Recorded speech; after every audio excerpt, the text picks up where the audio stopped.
Guys, thank you so much for coming out tonight.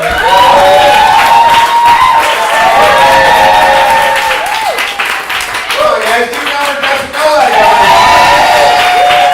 That was fantastic. You guys were an awesome audience. I think you got it. Good. Woo! Yeah, buddy. I don't necessarily support this. I love jokes. That Bill in the audience is like on it. You know what's weird? But you know what's coming. Here, you're back in the old mic again? Alright, well, yeah, Team Irish, yeah. You have to watch the show. So it's like, alright. It's only 3 seasons. Watch. Yeah, I really like it. Some people do. Yeah. Well, that's gonna happen. Yeah, man, it's great to be here. I had to go to court recently. Well, technically, I didn't even have to go to court. Technically, I chose to go to court. Technically. It's for a traffic ticket. So, you know, when you get a traffic ticket, they're always like, you can just give us some money, right? Just give us a little bit of money. No big deal. Don't have to realize this happened. But you don't have to give them money. You actually check a box on the back of your ticket, send it in, and then you get to go to court. And I always go to court. Can't keep me out of court. I'm like, let's court, baby. Here's the reason why. Is I am a self-employed artist. So I'll probably never have fuck you money. But what I do have is fuck you time.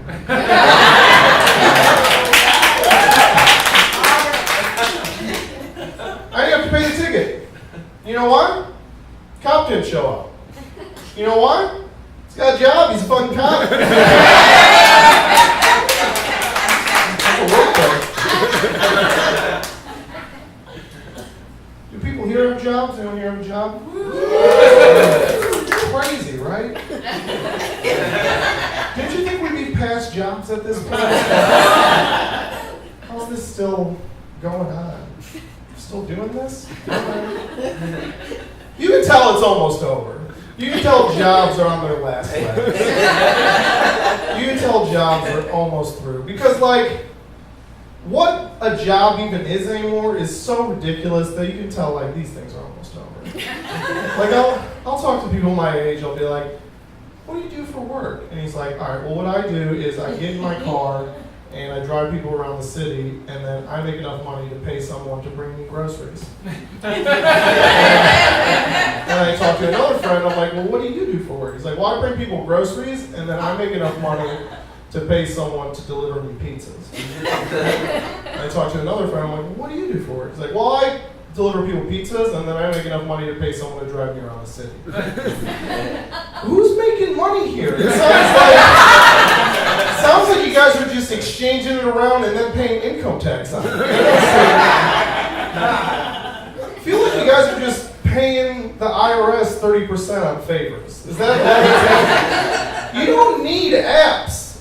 You just need the phone you have and the internet. You got it all that you need already.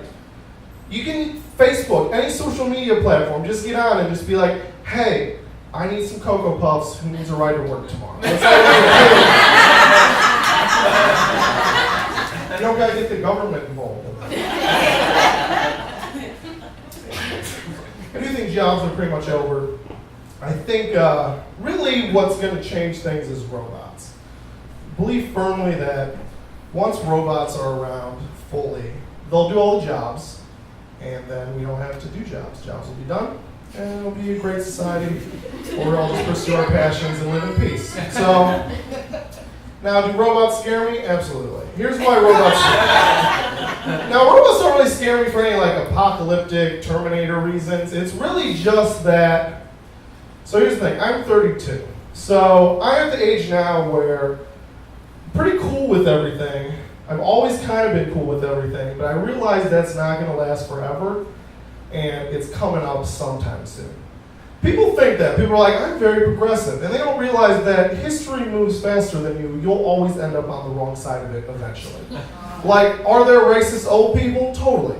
Are there also just old people that don't know what the right words are anymore? Most of them. That's most of them. Most of them are just like, I don't know. That seemed okay to me, to be honest. I thought that was funny. So to me, I think it could be robots for me. Because I look at everything else going on, and I'm just like, I look at everything I've been through. Look at everything I've faced in society so far. I'm just like, gay rights, cool with it. Trans rights, cool with it. Whatever bathroom you want to use, man. Or lady, whatever. Whatever you want to be, or wherever you want to pee. Whatever, just So I just look down the line and I'm like, I think robots. I think robots is where I lose grip with society. Because I was talking to a friend of mine, kind of like I was talking to you guys about robots at work. And basically what I ended up saying was like, man, it's great because robots are going to do all the jobs. And it makes sense because they work harder and you don't have to pay them because they're not real people. I was like, oh man, that rhetoric sounds familiar.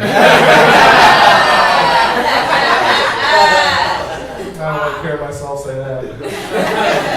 Like, let's be honest, if you even think you can say the word robot in 30 years, you're fucking crazy. There's no way that's going to fly. Have fun with that while you can. If anything's going to age this recording, it's going to be the amount of times I just said robot. And that's all I'm going to do. I'm going to be the same confused old person at a ruined Thanksgiving dinner with the same tired excuses, just looking around like, I don't know, there just weren't a lot around when I was a kid. We had one that like vacuumed the floors. This,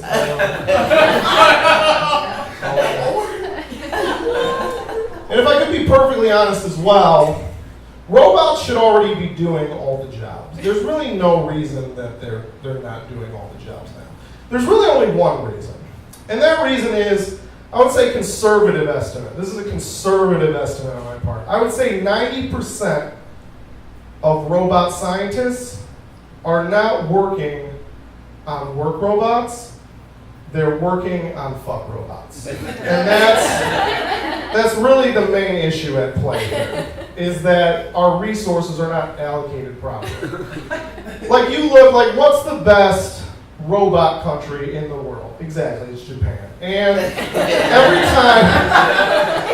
time they got a new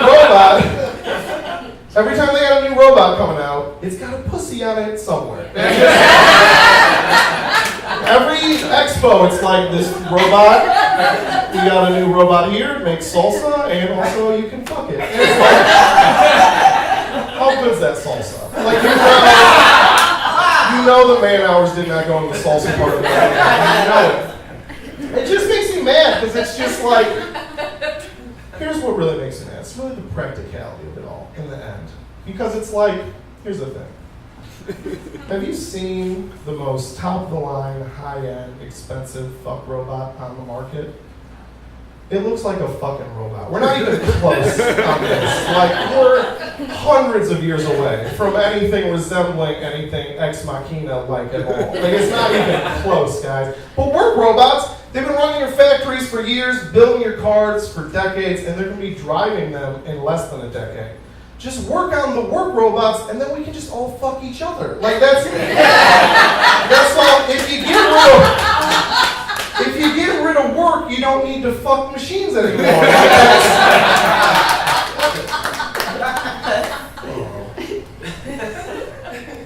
I think people are kind of hard on technology, though. I think it's just a tool. Like it's made our way into like dating. Dating is infused with technology, people get upset. It's like it's just a tool. It just expedites the dating process that's been around forever. You may meet more people, meet them quicker, but it's the same dating. People always say stuff like, Tinder's gross. It's like, Tinder's not gross, you're gross. Tinder's a computer, right? Like, Tinder's not choosing outputs, you know what I mean? So, I was on Tinder for a minute, and I would only get annoyed when I'd see a profile that would say something like, we can lie about where we met. You know, so like, we can say we met at the gym. You know, it's like, what's that for? Like your friends, they don't give a shit, they're all on Tinder. They don't care. So I guess there's this idea, well, what if we get together and it goes well, and like we have kids, and those kids want to know how we met, that could be an embarrassing meet story to say Tinder. I want like a better story than that. It's like, dude, just do the math on that. Let's say you meet someone, goes well, get together, get married, have kids, those kids grow up to be teenagers, some age where they want to know how their parents met. You're talking maybe 20, 30 years in the future. You don't think there's going to be weirder shit than Tinder running? You don't think Tinder's going to seem like the malt shop for your kids? 20, 30 years from now, your kid's going to come up and be like, how'd you guys meet? You're going to be like, Tinder. They're like, oh, were you guys like real religious back then?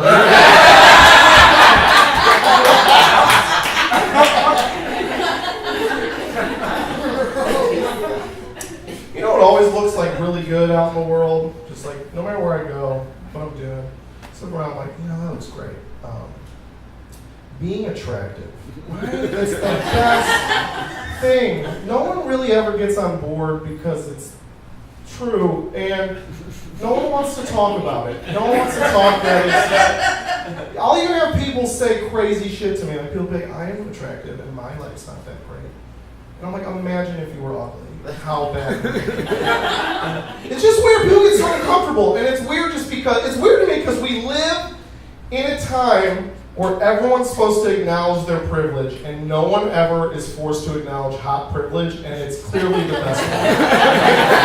It's the one that makes everything. Here's the thing, at bare minimum, it shaves the rough edges off anything else you got going on. At minimum. Like, you guys remember the Caitlyn Jenner thing?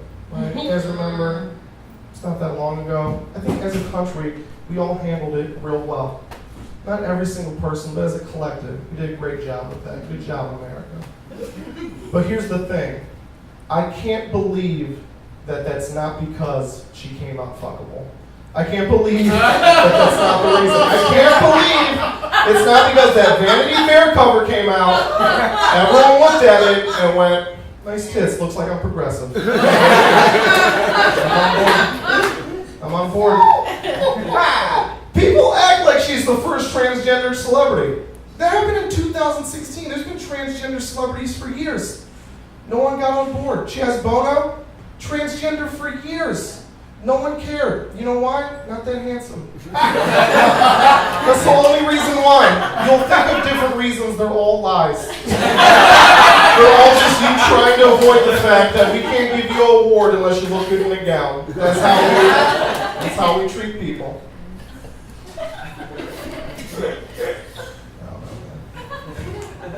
I think, I'm getting older, as I mentioned, and I'm like with someone now that I really like, and I think that's important. I'm 32.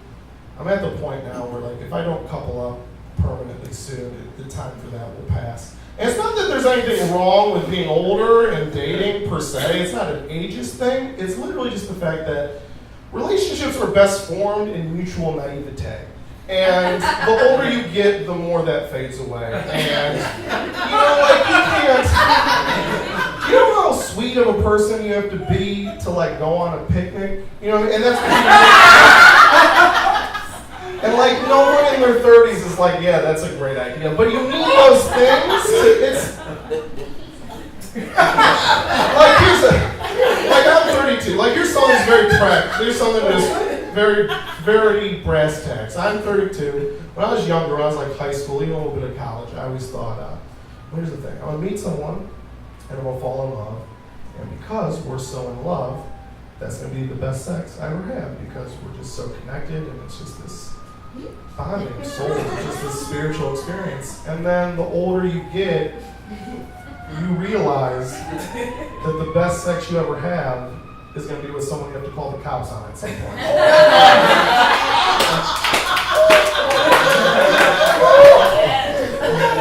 A cop car could have really gone by this show at any point in time. It's not too bad that it came at that point. I think it ruined the timing slightly, but I think thematically it really fit. Yeah, coming's weird like that, isn't it?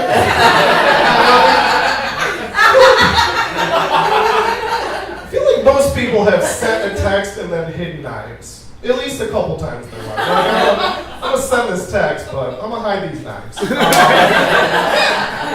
gonna do this for 3 months, date someone screamingly boring, and then repeat until I figure it out.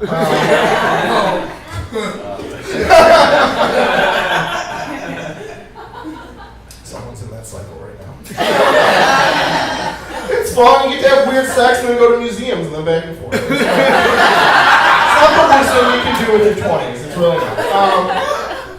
Getting older too as a guy, honestly, it's not the worst thing societally. Which the people talk about how it's unfair. Like women, it's harder to get older the way society treats you. I think that's totally true. I'll buy into that. Because as a guy, there's not much that really you can't barrel roll through. Like start losing hair, shave your head, look kind of badass. Start going gray, oh, you're salt and pepper, very distinguished. You know, start wearing khakis, people are like, oh, you must have a job. I don't. Thanks for that. Just a comfortable pant.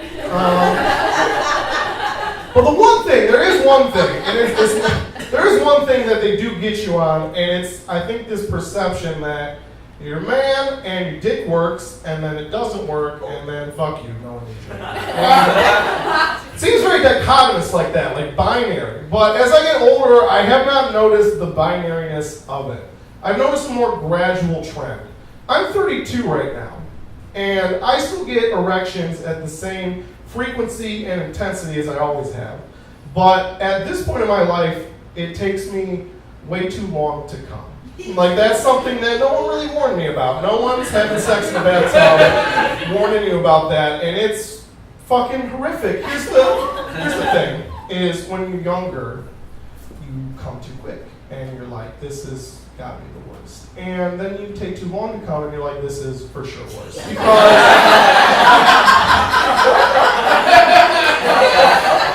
Because it's one thing to disappoint a woman. It's another thing to look up and see she is utterly overly present. It's like her pussy is a mouth and your dick is a piece of chewing gum that lost its flavor along the way.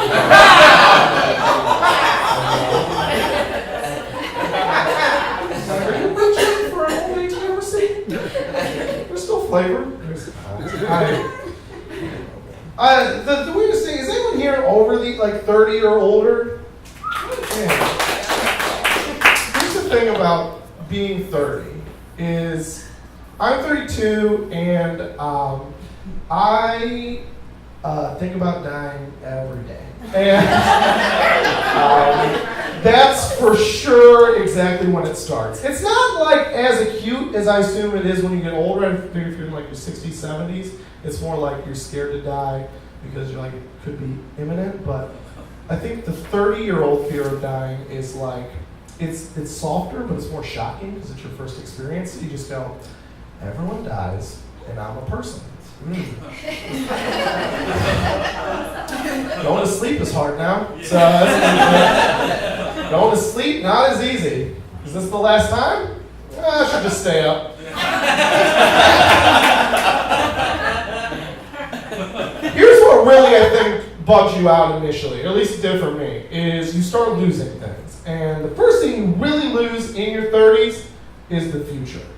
You had a future and now it's gone. You don't have a future anymore. Like, because I remember when I was like in elementary school, middle school, people would tell me all the time, oh, in the future, computers are going to be more integrated into society, they'll be in everyone's home, things will start getting more automated. And I grew up and I'm here and it's like, yeah, that pretty much happened. A lot of that happened. I'm in my future. I'm in my future now. Just what they talked about. I'm in it. But then I'll hear something like, I heard this doctor on the radio and he was talking about cancer, and he was like, I've been studying cancer for 20 plus years now, and I would say conservative estimate, we will have what is clinically considered a cure for cancer in the next 10 years. And I was like, definitely gonna get cancer before that. Like, now my future. Cancer cure is not my future. That's other people's future. If you're in high school now and you're not smoking, you're wasting your future. Because it's cancer-free and great. Tesla's my future. And it's not a bad future, but I have to die in a hospital. People have had way worse futures. I'm not complaining, I'm just saying. You can tell if you have anyone that's early on in their 30s and you want to know if they're freaking out about this, it's pretty easy. Big sign if they out of nowhere start getting really nostalgic, they're thinking about dying every night. And you know this because here's what happens. We all have a present, right? The present is what we all share. You're 80, you're 8, we all have the present. When you get older, you lose your future. So you don't have a future anymore. So what you start thinking is, maybe I can fill that with the past. And that's pretty much what you do with nostalgia. Like if you've ever seen 30-year-olds at like a Saved by the Bell themed restaurant, that's a bunch of people scared to die, just hoping they can stuff enough Bayside burgers into their future hole to make it all feel better. I'll tell you what, it's a good garlic aioli, but it didn't help. So.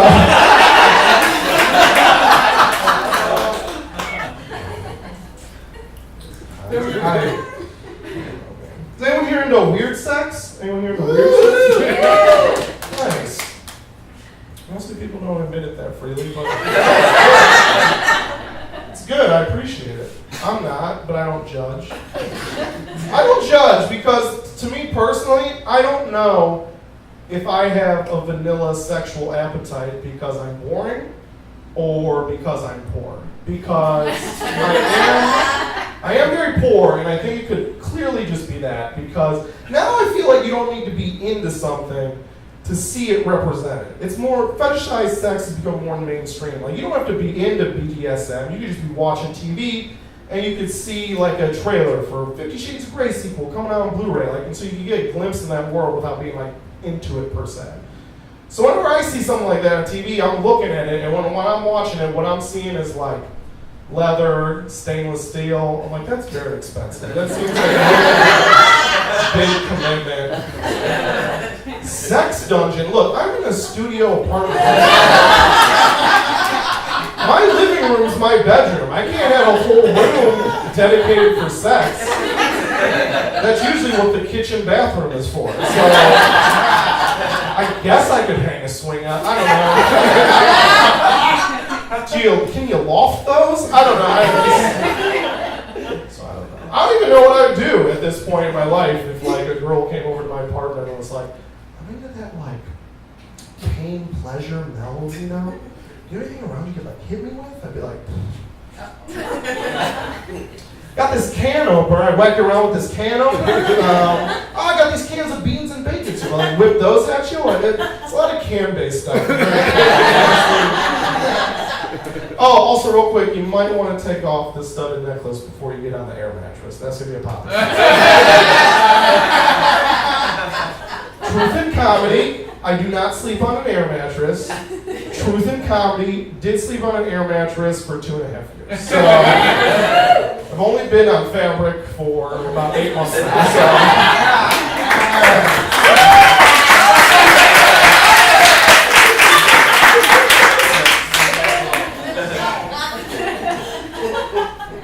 Embarrassed. Embarrassed how proud you are. I appreciate it, but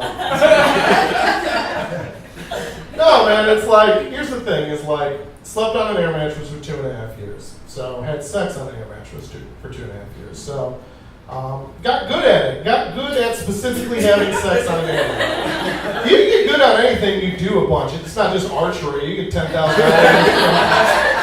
You get Malcolm Gladwell your way to any fucking weird thing you want to do. Just do it a bunch. So I'm good at that. It's a weird skill. I'm not like proud of it, but I'm proud of it in thus that it's a skill and I have it. So that's good. How do I think of it? I think of it like this. I feel like a thoroughbred horse, but one of the ones that's like real good in the mud. You know what I mean? There's a lot of good looking guys here, a lot of guys here with dates, a lot of guys looking for dates. Like, is there guys out there that can fuck better than me? Very possible.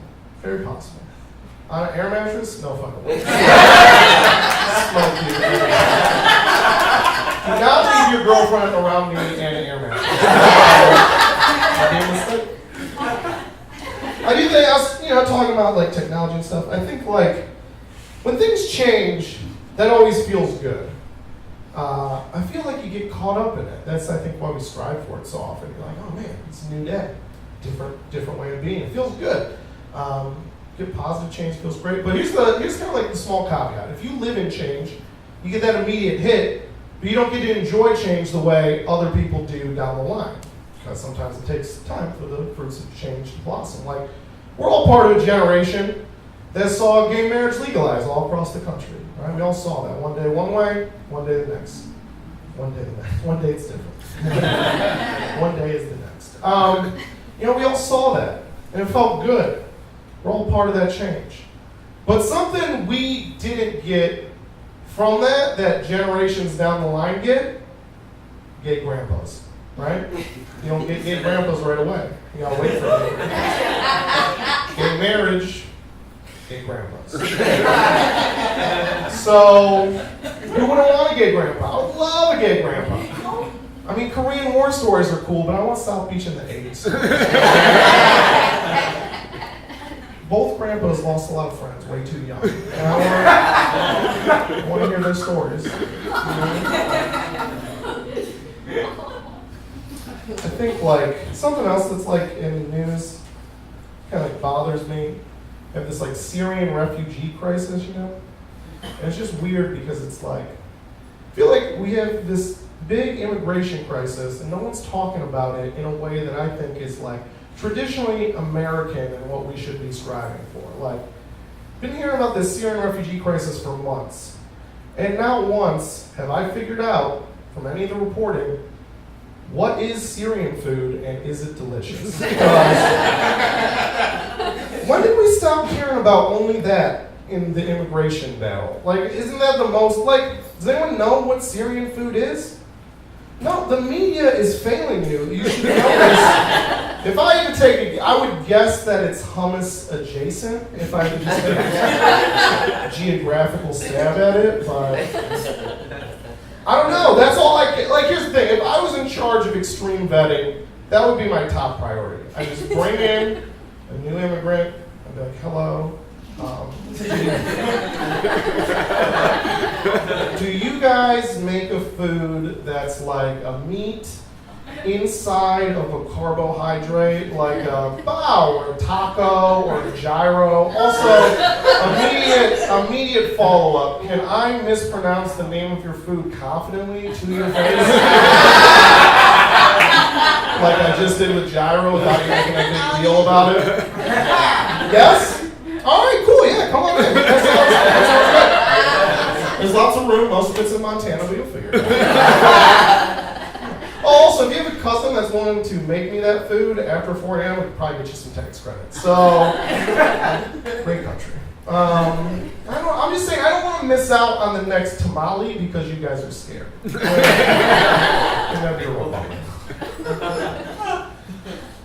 People are scared, right?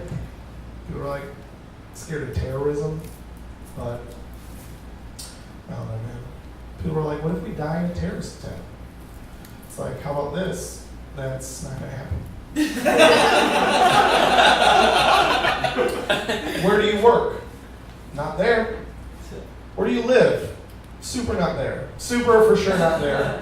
You're fine. This is something I can't believe you've been worried about for a second. It's insane to me. It's insane to me how many more dangerous decisions you're making as I'm talking to you. It's amazing how overweight you are scared of terrorism. It's insane to me. It's insane to me.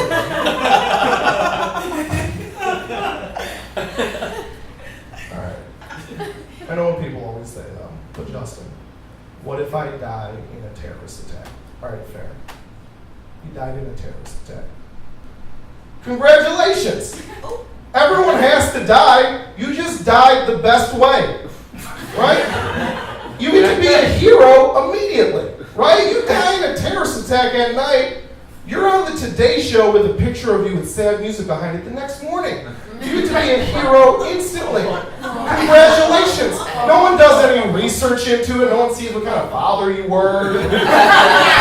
Looks at the civic accomplishments. It's just like, look at this hero. This is his best Facebook picture. We love this guy. Dude, 3,000 plus people died on 9/11. Do you think they were all good people? Do you think that's even possible? No. No, but they're all in the memorial. Bono sung them all a song at halftime, right? They didn't look into individuals. Look, I'm saying there are a lot of spouses that lost someone real special on 9/11. But there are also a handful of spouses that saw that news footage and went, well, at least the eye can heal up now.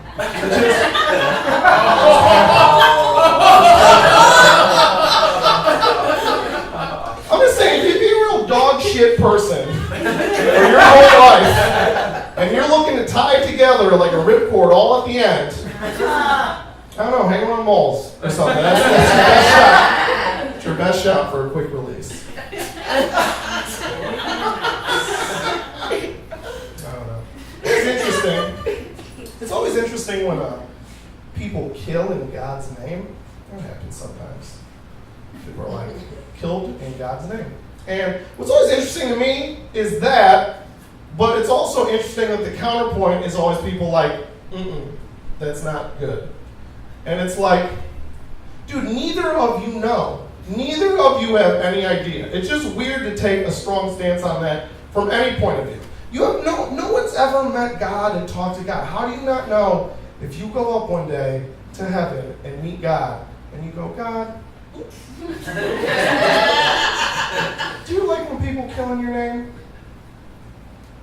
It's my fucking favorite, dude. Favorite. That's most of what that's about, to be honest. Like, I don't know why you guys are singing so much. It's mostly just find someone else and kill them and then be like, for you. That's mostly it makes sense. To me, that makes the most sense. If you just look at it, it makes the most sense. Look, if there is a God, what has he given us? A brain? What's that brain done thus far? How many cures for cancer? 0. How many nuclear weapons? Literally thousands? That's a murder brain. That's for sure a murder brain. That's what it is. I think sometimes people like, the only thing I always think is weird is like people, they want to know if you believe in God. Like people always hear like, do you believe in God? And they get like uncomfortable, I think. And I think the reason why people get uncomfortable with that question is because they attach meaning to it that's not implicitly in the question. Like, they always think that when the question is, do you believe in God? I think what they hear is, do you worship God? But that's not really the question. That's a separate question. Do you believe in God? It's just yes or no, and you'll never really know either way, so you just think about it for a second, and then you pick one. That's really all that question is. Like, if someone asked me, do you believe in God? I would be like, yeah, mark me down for yes. Like, higher power or something, I'm in. Let's do it. And then I think naturally people's follow-up would be like, well, what religion are you? I'd be like, oh, I don't worship God. I just believe in God. Because I feel like to worship something, you should really like look into it a lot. You should see what people are saying, make a choice. I don't think it's necessarily like an in or out thing quickly like that. Because there's people that will tell you what they think about God all the time. You can just, get a bunch of information, make a decision. Like there's people out there that think God hates fags, They make signs, they scream it. Does he? I don't know. They seem pretty sure about it. I'll be pretty honest, they seem more sure he does than I'm sure he doesn't. So people might ask me, Justin, do you worship God? I'm like, absolutely not. And they're like, why? I'm like, because God hates fags. And to be honest, I don't even think you should be using that word. I know he's old, but not cool, man. I think it's like, I don't know, you start thinking about stuff like that, and you're like, am I going to go to hell? It's the only other option, I guess. But here's the thing I always think about hell. You kind of got to prep for it. If you think there's any chance you'll end up there, just prep for it. First thing that always makes me feel a little better about hell is maybe it's not as bad as they say it is. It's always a possibility. Because where do you find out about hell? Bible, places like that, religious texts. they don't want to go there. So of course it's going to be, I just don't think that's a trusting Yelp review. Like, I don't think that's, like, have you ever read like a 1-star Yelp review for a Thai place and someone's like, too spicy? It's like, why are you reviewing this? It's not, it's a family business, you don't know your taste.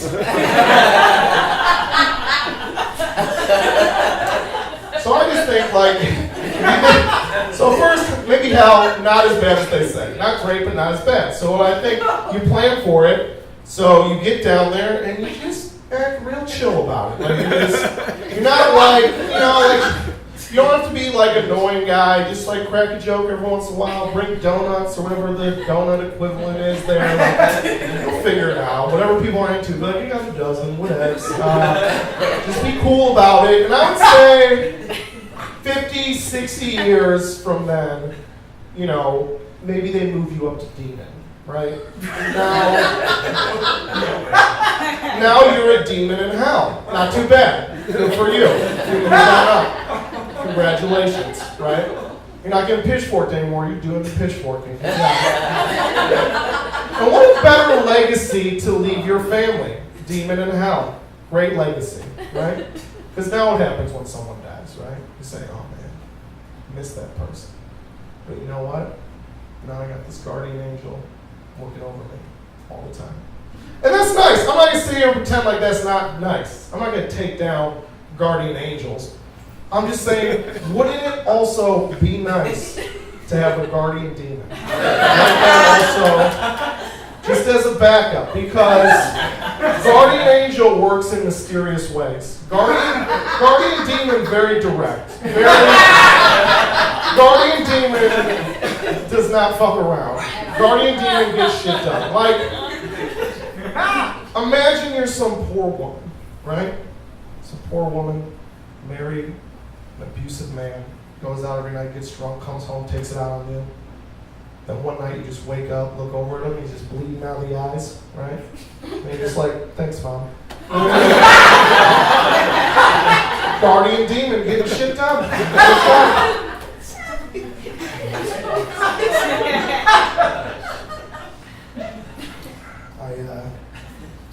I went to Ohio State University. That's where I went to college. All right. Huh? I know. Very chill. Let's make a note to not edit that out. I like that. Thanks. Oh man. I went there. I lived in Morrill Tower my sophomore year. It was basically on the west end of campus. There was Morrill Tower, Lincoln Tower. There were 2 tower dorms right next to each other. I lived in Morrill. In Lincoln, on the 16th floor, there was a study area. It was basically a floor with no dorms. It was just open space. And they had like desks and computers and stuff. You could study there. And one night, a kid hung himself in the study area in Lincoln Tower. And yeah, it's just like in the middle of the night, he did it. Someone came in the next morning and was like, that's not how you use an Ethernet cable. I love that because it accurately dates the joke.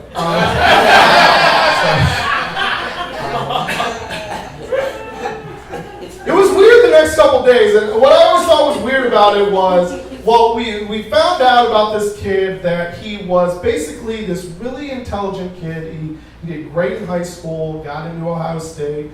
He wanted to be in the engineering program. He worked real hard, got early acceptance into the engineering program. Then he started taking his major classes. They were a little too overwhelming, and he was going to flunk out of college. So he hung himself. And it was just weird because people would come up to me all the time and be like, man, after hearing that, I just wish I could talk to him. I wish I could have just talked to him, had a moment with him, just said something to him. And I always thought that was weird because I'm like, what would you have said?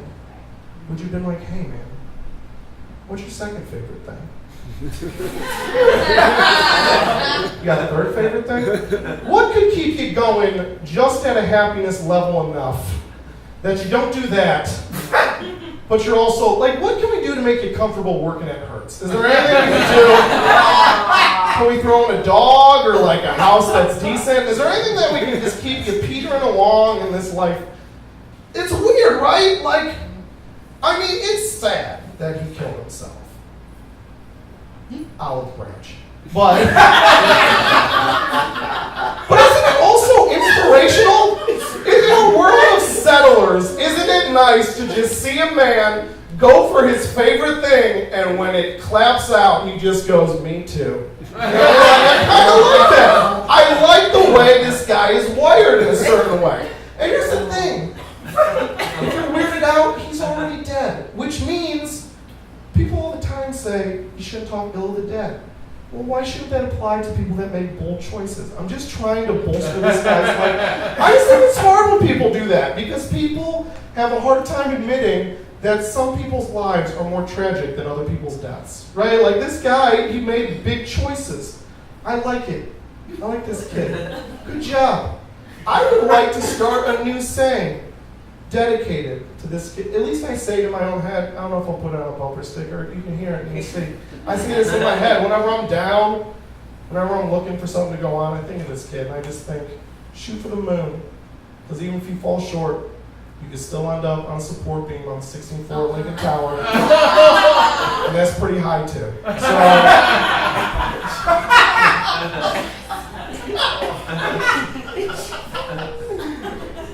It's pretty good. Like, just to break it down, I like to break the fifth wall, because we're already breaking the fourth wall. I really like the OH interaction at the top. But what I was apprehensive about was I was like, I think they think that this joke is going to be more lighthearted than it's about to be. I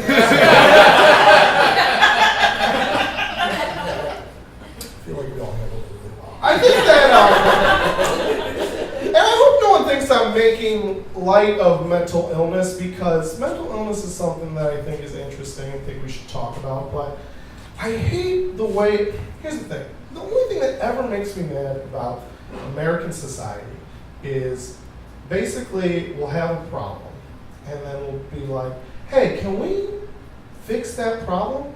And society goes, no, but we can make it bad the other way. Is that better? Is that solving it? You're like, absolutely not, it's not. I'm like, oh, well, that's all we can do. So, like, I feel like with mental health, that's how I think about mental health all the time. Because do I think that it's horrific that at a certain point in society, if you had a mental health issue, you could not get help, there were no resources, there was a stigma against you? That's horrific. I'm glad we're not there anymore.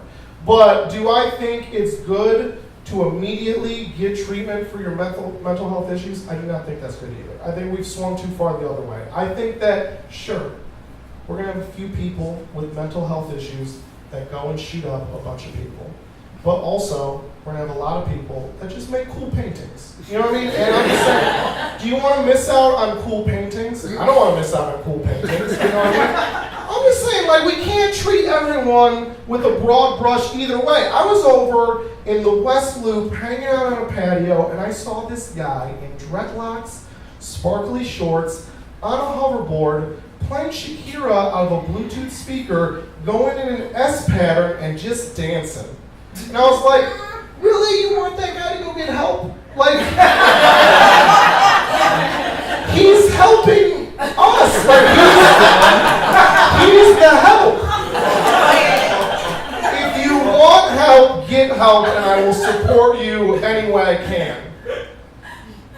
But let's not just start medicating interesting people. That's all I'm saying. Let's not. That would also be equally criminal.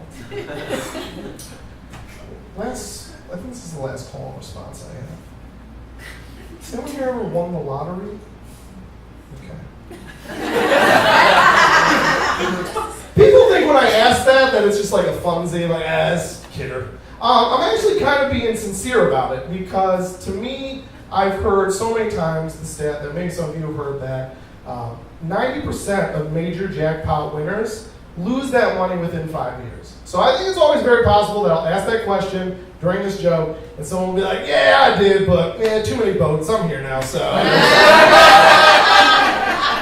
It was a good ride, but, this was $5, I could swing it. So, I got a little bit left. But no one tells you about docking fees when you cash that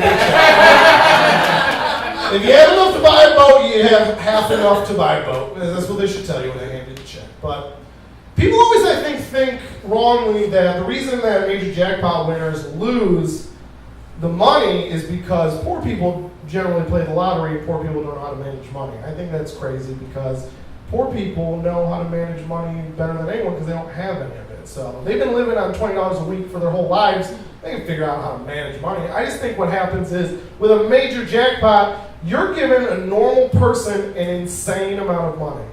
Like, I'm not picking that adjective out at random. I mean, literally, amount of money that only crazy people usually have. Like, it was only months ago that in Chicago, there was a jackpot for $500 million. $500 million. That's an insane amount of money. That's the amount of money only insane people have. Because to get that much money, you can't care about money.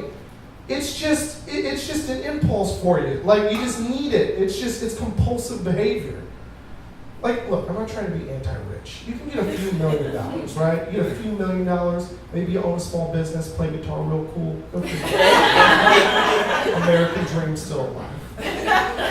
But $500 million, $1, $2, $3, $4 billion? I've always said that billionaires are just hoarders with enough room for all their shit. Like, owning 20 cars is always crazy. Just because 18 of them are rusted down the front lawn doesn't make it more crazy. Like, it's the same thing.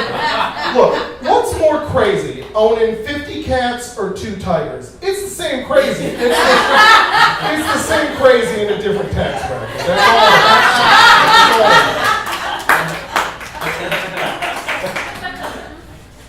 Like I was saying earlier, I'm with someone that I really care about. I'm in a relationship that I'm very happy in, and it's good. But I think everyone that gets in a relationship, no matter what it is, I think you always have this thing of like, I call it like a yearning. I just call it the yearning. Because you just think about stuff that, if this stays, there's certain things I don't get to do anymore. There's certain things I have to give up for the rest of my life. And there might be things where you're like, dude, I wouldn't even give that for this. There's nothing I give for this, but you still notice them. That's why it's a yearning. It's not anything crazy. It's not a, I don't know, I can't think of another word, but it's just a yearning. It's like, that's the word, you know? It's not a temptation, it's a yearning. Like, here's something, I'm very happy in my relationship. I wouldn't trade it for anything, but I was at a bar not that long ago, and just a yearning. I see this girl at the bar, beautiful, hanging out, she's fun, talking to friends, hanging out. What's that? And she's just hanging out, having fun, beautiful, and she has one hand. And I've always wanted to date someone with one hand. And I don't know. And here's the whole thing. Just to specify, I don't fetishize people with one hand. There's no sexual component to it. I don't look at them as objects. I look at them as people. But if you really want to know the whole fantasy of dating someone with one hand, if you want to know the whole fantasy, this is the whole fantasy. The whole fantasy is this. We meet, maybe online, something like that. I see a picture of her, but it's like neck up, nothing to notice so far. And we exchange numbers. She's funny, I'm funny. We have things in common. We decide to meet. She picks a bar. She gets there first. I come in second. I sit across from her. Here's the moment. The big reveal. She's got to show me the missing hand, right? She's been here before, guys. Found someone she really liked. Things were going great. Then she showed him this. He got scared and bailed. So she's scared. Is that going to happen to her again? Fear's overwhelming to her right now. Here's the whole fantasy. The whole fantasy is, at that moment, fucking cool with it. That's the whole fantasy. The whole fantasy is really just me being a good person for 5 minutes. It's really the whole fantasy. Probably means I'm not a good person, but I know I'm not. Because sometimes people will say to me, I don't know, they try to make me feel better. They're like, Justin, maybe your girlfriend will lose her hand. And I'm like, that's not the fantasy. The fantasy is to be cool with it, not to be brave with someone. You know what I mean?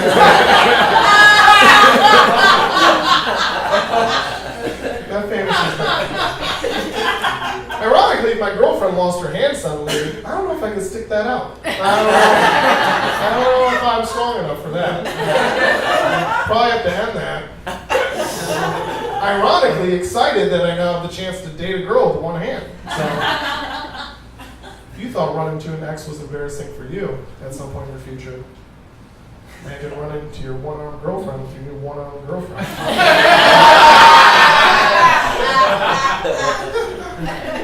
And then, she's kind of looking at you like, what's the difference? And you're like, mostly physical therapy. She already did hers, I'm a bad person. So. Got one more hand thing before I get out of here. You guys have been great. I'd like to close on this hand chunk. Does anyone know who Jim Abbott is? Anyone? Yeah, I got one. No one else? That's okay. Me explaining who he is built into the joke, so it's fine. Jim Abbott, if you don't know, is one of the best major league pitchers of all time. One of the best, undisputed. He has a no-hitter on his resume, many individual awards, many team awards, tons of accomplishments. He's one of the best major league pitchers of all time. Born with just one hand, just a left hand. Which, if you want to be a professional pitcher, that's the hand to be born with, but a disability nonetheless. So, I think Jim Abbott's story is interesting because, to me, I want to know, when did Jim Abbott's story go from inspirational to infuriating? Because there had to be a moment. Because I love sports stories. I love sports, the games, but I love the stories behind them. 30 for 30, outside the lines, I love all those things. So for me, when does Jim Abbott's story go from inspirational to infuriating? Because there has to be a moment, because here's the thing. If you're one of the best major league pitchers of all time, you've always been good. You don't just acquire that skill randomly in your early 30s. You've always been good. You've been good throughout all the stages of your life. You've been exceptional at whatever stage you're at. So when does his story go from inspirational to infuriating? I would have to guess sometime during his first Little League start. Because I gotta imagine that's big news. I gotta imagine in the town he plays in, that's a big deal. I gotta imagine there's maybe even some local media around filming it. And I gotta imagine that the coach from the opposing team gathers his team around in the dugout and says something like, all right, guys, you see that kid out there on the mound? Little Jimmy Abbott? Yeah, the kid with one hand? Yeah. That's the face of bravery, guys. That's what that is.